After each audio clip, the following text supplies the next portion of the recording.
Something terrible is about to take root, and it's not my puns. Actually, I was going to do a green is universal joke here, but yeah. Hit the button. Let's get started.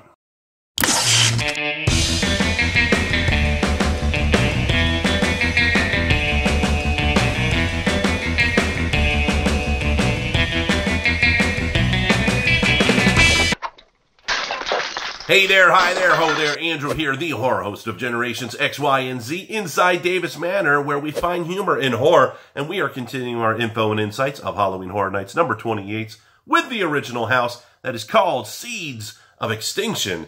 And, yeah, if you don't know anything about my info and insights, let me pause for self-promotion. You go ahead and click the link above, and you will see a playlist of all the houses, the scare zones, and more of this year's event right here in Orlando for Halloween Horror Nights. Now, as we continue here and we get things going, a big old shout out to the names that are scrolling by right there. They are the patrons of the channel, and if you want to be a patron of the channel as well, and you want to join me on this journey, if you want to be a part of the show and make decisions on future projects, if you want to receive exclusive content, maybe get some behind-the-scenes access, group video chat with me, or an exclusive rewards that you won't get anywhere else, or maybe even just earn some swag, some merchandise as well. All you have to do is pledge your support, and by pledging your support, you will help the channel grow and improve in numerous ways, as we have been doing already.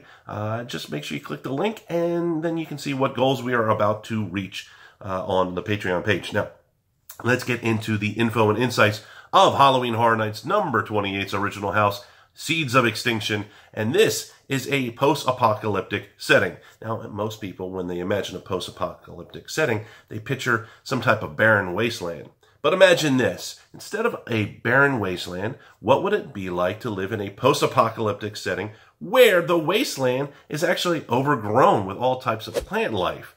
That is a little different. And imagine no longer either, because the creative minds of Universal Creative have put together this house. And I'm going to go ahead and tell you a couple things that you can expect in Seeds of Extinction. Now, the story here is this. A meteor hits the Earth, and it's not just a regular meteor. That's a little small meteor that ends up in the ocean and nobody realizes it, because the planet gets hit by meteors more than you realize. This is a meteor that creates a cataclysmic event. What does that mean? It means it's going to annihilate all the life on the planet. That's a bad thing. At least I would think it would be. And within 3 days, not okay, but 3 days, this event is going to have venomous and destructive growth all over the planet, and it's wiping out civilization as we know it. And this is not just a retelling of the tale that was in Creepshow that stars Stephen King. If you have no idea, let me pause for self-promotion. You can go ahead and check out my review, recap, react of what is arguably the best horror anthology that ever was created. Just a thought. Anyways, getting back into the house here. Without humans on the planet, this would be one big giant green museum. Basically, what once was. And that's exactly what the predatory plant life wants to do. That's what they want to accomplish. And how are they going to achieve this? Expect things like this. You will see strangling vines. You will see razor-sharp thorns. You will see poisonous pollens all on display. They're all going to be coming after you in this house. There's no escaping. There really isn't. And as you can see in this picture right here, the plants are going to be the forefront of the experience. And this isn't going to be just a bunch of scare actors dressed as maniacs screaming out at you. Though I will say that is fun. I mean, I'm known for making German noise in a house, or I should say at least I was when I was in the house Run Blood, Sweat, and Fears.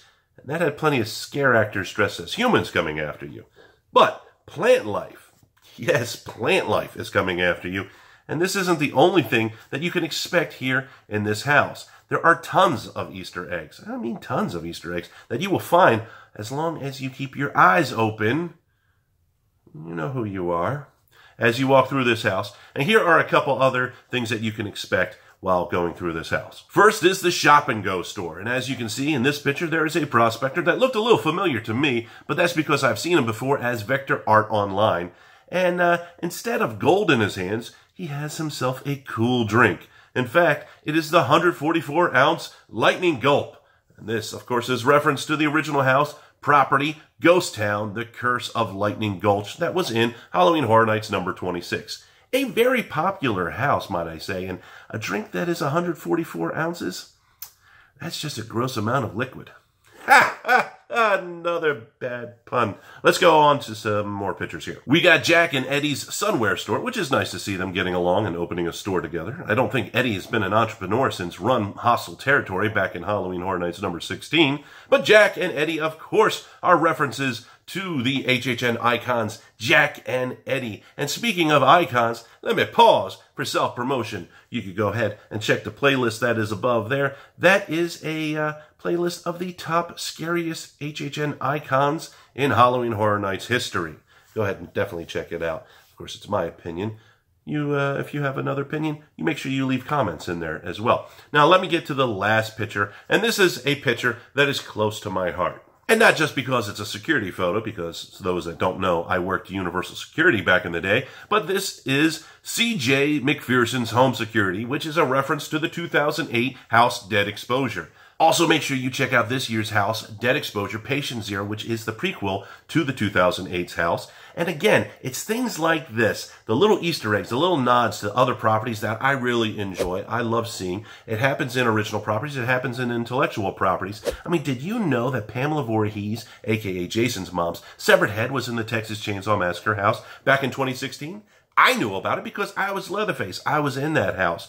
You might not have known about it. So my question to you is, what is your favorite Easter egg that you've seen in what house and in what year? So go ahead, write it down in the comments. Your favorite Easter egg, what house, what year? Who knows? I might not have ever seen it before, so you can enlighten me on that. And as always, make sure you hit that red button that says subscribe. That way, you are subscribed. And make sure you hit the bell icon. Click that thing. That way, so you get notified the moment that I upload on every single one of these HHN goodies out there. And I will see you in the next video.